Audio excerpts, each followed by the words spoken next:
So I made a promise that I will be recording every single night, every single day, every single morning, every single afternoon, every single evening, every single minute of the day. Kidding. Nightly for sure. Just to recap my thoughts about the day. It feels like ever since I met this dude, he's just been forcing me to realize more and more things about myself. And the more I realize, damn, I'm not healed like I thought I was. I got a lot of shit to do. But I'm also realizing how peaceful I feel and knowing that I have come a very long way from where I started. I'm not the same person I was less than a year ago, evidently. And that's scary to me, but it's also so freeing to know that like my heart consistently is looking for change and it's open to changing. And things aren't perfect, but I'm learning to be okay with that. I'm not perfect, but I'm learning to be okay with that. And I feel like the biggest piece of advice I could give myself for tomorrow is go in with no expectations. Know that you're there. And it's the fact that you guys don't even know what the fuck I'm talking about, which is the funniest part. So my friend Makai, he's having a going away party to go join the army. He was already in the army. He's going back to the army. Things have changed a lot from his last going away party. And I'm realizing that there's so many people and that was used to be in my life that whose energy I used to condone that I don't want to be a part of anymore. And I keep telling to myself, like, it's not that these people are bad. It's just it's not for me. And you're not being a bitch by saying that something's not for you anymore. You're being honest. And if being honest is being bitchy, then let everybody be bitches. If being dishonest is keeping the peace, being meek, not saying what you want to say fully is what keeps the peace, what the fuck are you doing? If you can't say what you truly want to say because you're afraid to disrupt the peace, that environment is. I just hope you could feel the energy I'm putting out into the fucking screen when I tell you it's not worth it. It's not It's not worth staying if you have to mince yourself, if you have to dim down your light even a little bit, if you have to dim down your honesty, if you can't talk about what it is you really want to talk about, fucking leave. Why the fuck are you still there? Leave, bitch. Leave. Leave, leave, leave, leave, leave, leave, leave, leave, leave, leave. Ever since I left, all that was quote unquote very familiar to me, I have felt more freer than I've ever felt. And that's not to say it didn't come with heartache or it didn't come with problems or regret because it did. I had to go through a lot of grief, a lot of coming to terms with my mistakes that I've made. And it is so amazing to be on the other side of all the mistakes you have made and realize it was all for a reason you made those mistakes. You can't learn anything if you don't make the mistakes. That's wisdom. You only get wisdom through living the experience.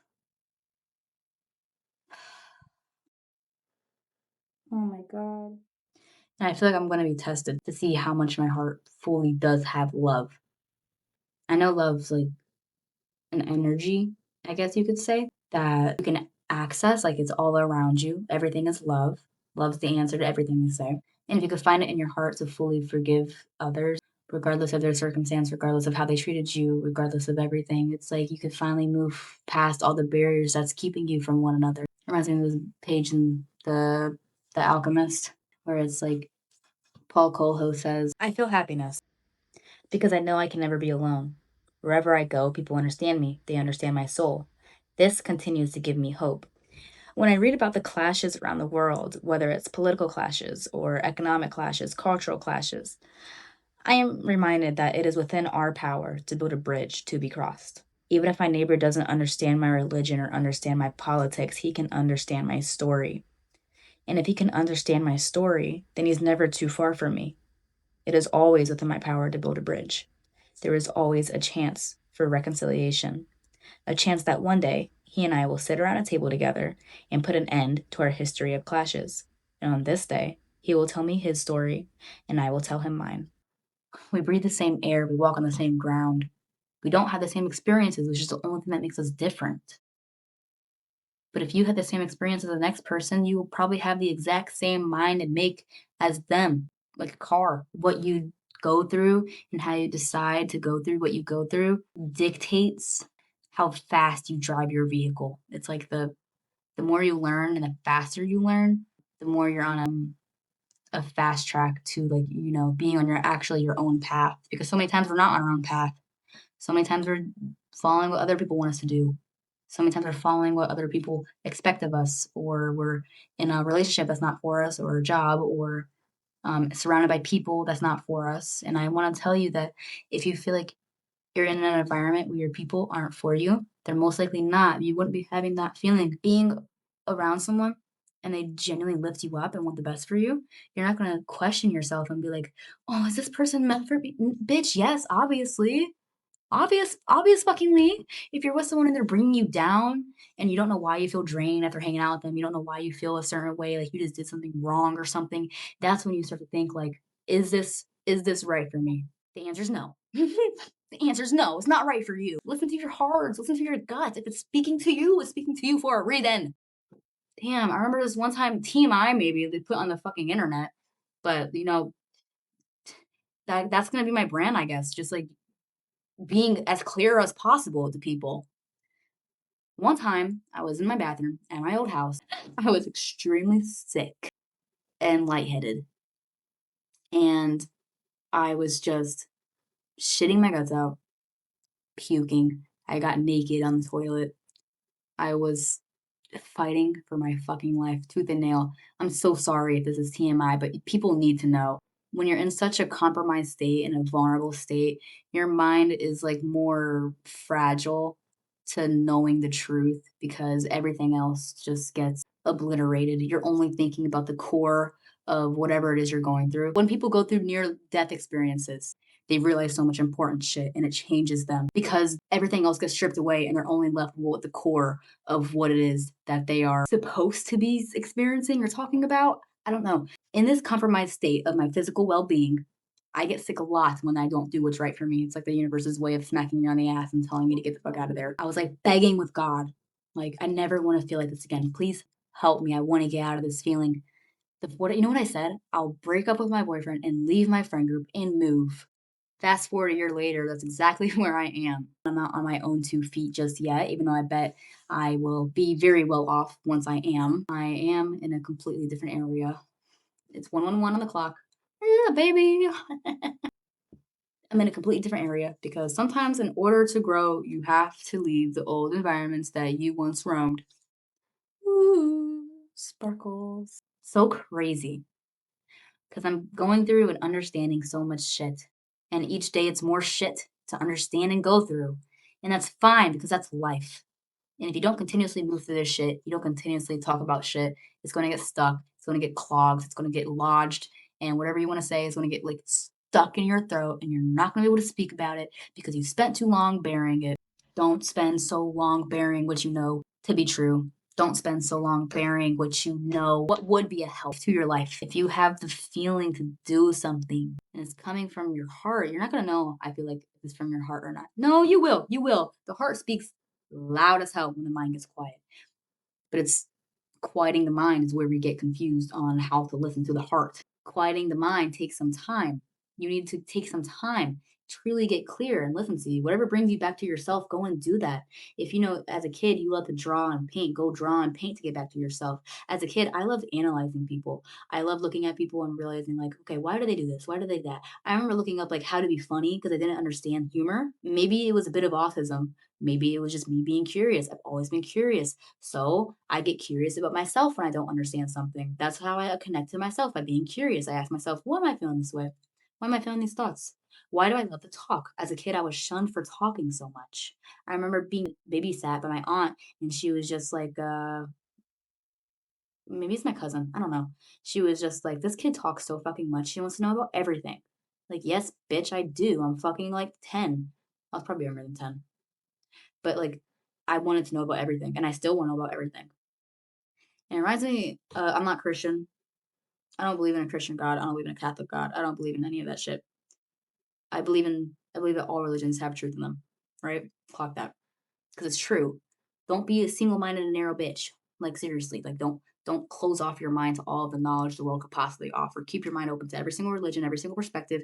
Keep your mind open, but be unshakable within yourself with your own moral code of conduct. You feel me? Okay, back to what I was talking about. I forgot what I was talking about. It reminds me of the Bible verse that goes something like, in order to enter the kingdom of heaven, you have to be like children, or like children will enter the kingdom of heaven. It's because children have open hearts, they have open minds. So I feel like being naturally curious is a really good thing, and you shouldn't be shunned for that, and you shouldn't be shamed for that, and you shouldn't feel shameful for being curious. I was so curious. That's why I got into so much bad shit when I was younger. So much bad shit. But it's also unsupervised internet access. I don't know why that's important. I feel so much better. I am realizing how important it is to do routines for myself. That's how you cultivate a very interpersonal, healthy relationship with yourself. And following your first gut instinct, I feel like, is also always the best way to live life. I don't want to be so filled with hate. I don't want to be filled with resentment and anger. I don't want to feel anything for these, I keep saying, when I talk about these people I'm gonna see tomorrow, I keep saying these people, but like these people I'm gonna see tomorrow, like, ugh. Like I don't wanna have that energy. It's just I don't like who I was when I don't like who I became around them, because they just weren't my people. There's nothing wrong.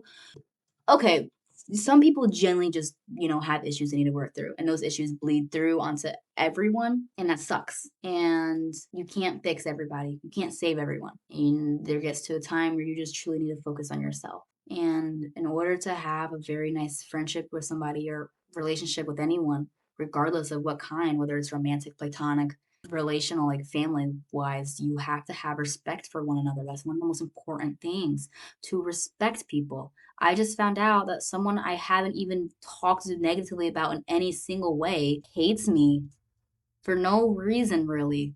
For a reason that she believes to be true, that I know for a fact in my heart is not true.